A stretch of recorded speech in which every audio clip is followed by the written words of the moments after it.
கர்த்தரும் இரட்சகருமாகிய இயேசு கிறிஸ்துவின் நாமத்தினாலே யாவருக்கும் வாழ்த்துக்களை தெரிவித்துக் கொள்கிறேன். இந்த 2 காலங்களிலும் இயேசு கிறிஸ்துவின் உபதேசங்கள் என்று சிலவற்றை நாம் பார்த்து வருகின்றோம். இந்த நாளிலும் இயேசு கிறிஸ்துவின் உபதேசங்களில் ஒன்று கவலைப்படாதிருங்கள்.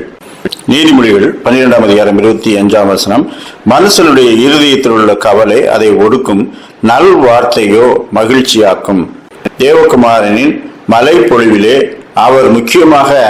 அவர் சொன்ன ஒரு சத்தியம் இந்த கவலைப்படாதிருங்கள். முதலாவது, மனுஷனுக்கு இருக்கக்கூடிய கவலை சரீரத்தை குறித்த கவலை.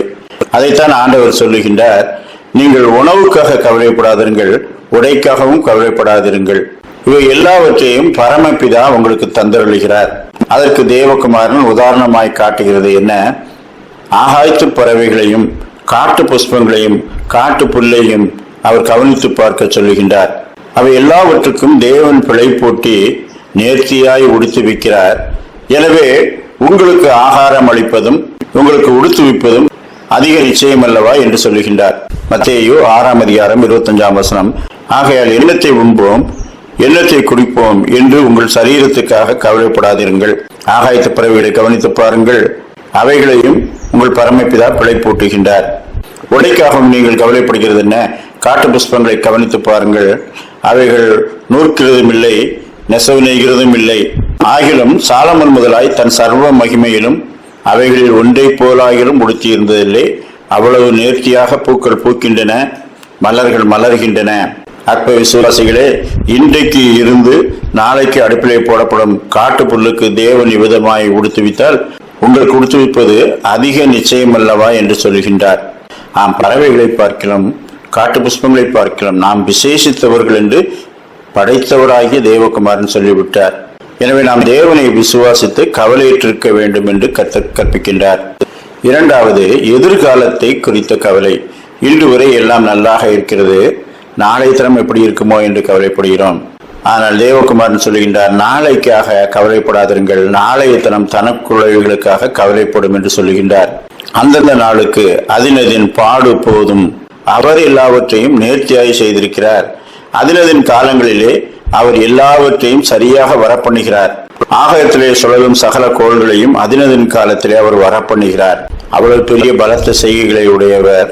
நாளைக்கும் நம்மை பிழைப்பூட்டுவார், நன்மையாந்தை தருவார் என்று விசுவாசிக்க வேண்டும் என்று கர்த்தர் சொல்லுகின்றார். மூன்றாவது, பலவித பயத்தினால் உண்டான கவலை. நீதிமொழிகள் 29ஆம் அதிகாரம் 25ஆம் வசனம், மனுஷருக்கு பயப்படும் பயம் கண்ணியை வருவிக்கும். நாம் இன்றைக்கு அநேக மனுஷர்களுக்காக, தலைமை தாங்குகிறவர்களுக்காக, எதிரிகளுக்காக மனுஷர்கள் பயப்படுகிறார்கள். ஆனால் அப்படி பயப்பட வேண்டாம் என்று கர்த்தர் சொல்லுகின்றார். மத்தேயு 10ஆம் அதிகாரம் 28ஆம் வசனம், சரீரத்தை மாத்திரம் கொலை செய்து அதற்கு மேல் ஒன்றும் செய்ய திராணி இல்லாதவர்களுக்கு நீங்கள் பயப்பட வேண்டாம். சரீரத்தையும் ஆத்மாவையும் நரகத்திலே தள்ளி அழிக்க வல்லவருக்கே பயப்படுங்கள் என்று சொல்லுகின்றார். தேவனுக்கு பயப்பட்டால் நீங்கள் மனுஷருக்கு பயப்படவே வேண்டாம். நீதிமொழிகள் 16:6, கர்த்தருக்கு பயப்படுகிறதுனால் மனுஷர் தீமையை விட்டு விலகுவார்கள். சரீரத்தையும் ஆத்மாவையும் அழிக்க வல்லவருக்கு பயப்படும் போது நாம் தீமையை விட்டு விலகுகிறோம். நாலாவது, பாவத்தினால் ஐய கவலை. நீதிமொழிகள் 5ஆம் அதிகாரம் 22ஆம் வசனம், துன்மார்க்கனை அவனுடைய அக்கிரமங்களை பிடித்துக் கொள்ளும், தன் பாவ கயிறுகளால் கட்டப்படுவான். ஆனால் ஆண்டவர் பாவத்துக்கு பரிகாரத்தை சொல்லுகின்றார். தன் பாவங்களை மறைக்கிறவன் வாழ்வடைய மாட்டான், அவைகளை அறிக்கை செய்து விட்டு விடுகிறவனோ இரக்கம் பெறுவான். நம்முடைய பாவங்களை நாம் அறிக்கையிட்டால் பாவங்களை நமக்கு மன்னித்து எல்லா அநியாயத்தையும் நீக்கி நம்மை சுத்திகரிப்பதற்கு அவர் உண்மையும் நீதியும் உள்ளவராய் இருக்கிறார். செய்துவிட்ட பாவத்திற்காக பயந்து கொண்டிருப்பவர்களும் சரி, தண்டனையை எதிர்நோக்கி காத்திருப்பவர்களும் பாவங்களை தேவகுமாரன் சன்னிதானத்திலே தாழ்மையோடு அறிக்கையிட்டால், துக்கத்தோடு அறிக்கையிட்டால் பாவ மன்னிப்பாய் ரட்சிப்பை அவர் தருகிறார். அதுதான் பாவத்திலிருந்து நமக்கு நிரந்தர விடுதலையை தருகிறது. நீதிமொழிகள் 16:6, கிருபையினாலும் சத்தியத்தினாலும் பாவம் நிவர்த்தியாகும். தேவகுமாரன் கவலைப்படாதீர்கள் என்று சொன்ன உபதேசத்திலே முக்கியமாக கவலைப்படாமல் இருப்பதற்கு 3 காரியங்களை சொல்லுகின்றார். முதலாவது, கவலை பயனற்றது என்று சொல்லுகின்றார். கவலைப்படுகிறதுனால் எவன் தன் சரீர அளவோடு ஒரு முழம் கூட்டுவான். லூக்கா 12ஆம் அதிகாரம் 26ஆம் வசனம், மிகவும் அற்பமான காரியம் முதலாய் உங்களால் செய்யக்கூடாதிருக்க நீங்கள் கவலைப்படுவது என்ன? மத்தேயு 5ஆம் அதிகாரம் 36ஆம் வசனம், உன் சிரசின் ஒரு மயிரையாவது வெண்மையாக்கவும் கருப்பாக்கவும் முன்னால் கூடாதே. ஆம், கவலை பயனற்றது. ஏனென்றால் நம்மாலே செய்யத்தக்கது ஒன்றுமே இல்லை. நம்மாலே முடியாதவைகளுக்காக ஏன் கவலைப்பட வேண்டும் என்று தேவகுமாரன் கேட்கின்றார். ஒரு சமயத்துல ஒரு பெரிய கோடீஸ்வர கம்பெனியிலே வேன் டிரைவராக இருக்கக்கூடிய ஒருவர், அவரிடத்திலே மற்றவர்கள் சொன்னார்கள், இன்றைக்கு உங்கள் கோடீஸ்வர கம்பெனியினுடைய வரவு செலவு பத்திரிகையிலே வெளியாகி இருக்கிறது. சென்ற வருடத்தை விட இந்த வருடம் 10% லாபம் குறைவாம். நீங்கள் பார்த்தீர்களா என்று கேட்டார்கள். அவர் இல்லை என்றார். என்ன 10% லாபம் குறைஞ்சுக்கிட்டு இருக்கு, நான் பார்க்கவில்லை என்று சொல்லுகிறீர்களே. ஐயா, 10% லாபம் குறைஞ்சா என்ன, 100% லாபம் கூடினா என்ன? என்னுடைய வேலை வேன் ஓட்டுவது. இதை நான் நல்லா ஓட்ட முடியுமா?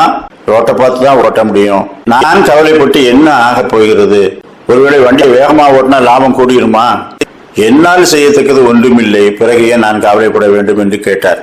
ஆண்டவர் அதுதான் சொல்றார், உங்களால ஒன்றுமே செய்ய முடியாது, அப்புறம் ஏன் கவலைப்படுகிறீர்கள்? இரண்டாவது, நாம் ஏன் கவலைப்படக்கூடாது?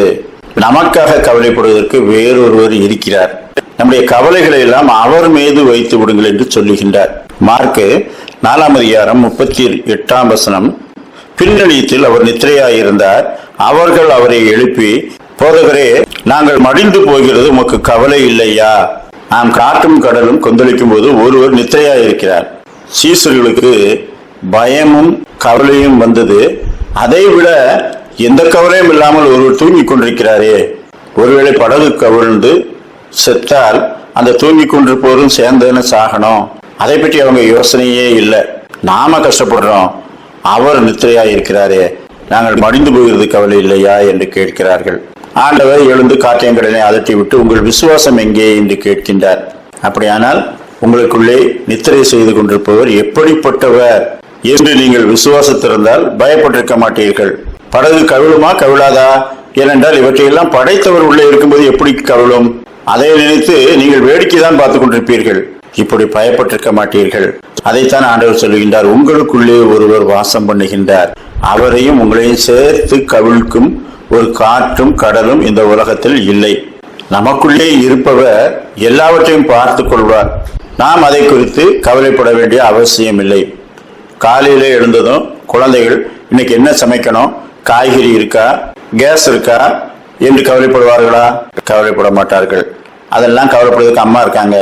பஸ்ல ஏறிட்டோம், ரோட்ல அங்கங்க தோண்டி போட்டிருக்கிறான், எதிராக ஃபாஸ்டா அநேக வாகனங்கள் வருகிறது, இதை பத்தி எல்லாம் நீங்க கவலைப்படுவீங்களா? அதெல்லாம் பார்த்துக்கிறதுக்கு டிரைவர் இருக்கார். நமக்குள்ளே ஒருவர் இருந்தால், அவர் இருக்கிறார் என்ற விசுவாசம் நமக்குள்ள இருந்தால் ஒன்றை குறித்தும் கவலைப்பட வேண்டாம். ஏனென்றால் அவர் நம்மை குறித்து கவலைப்படுகிறார்.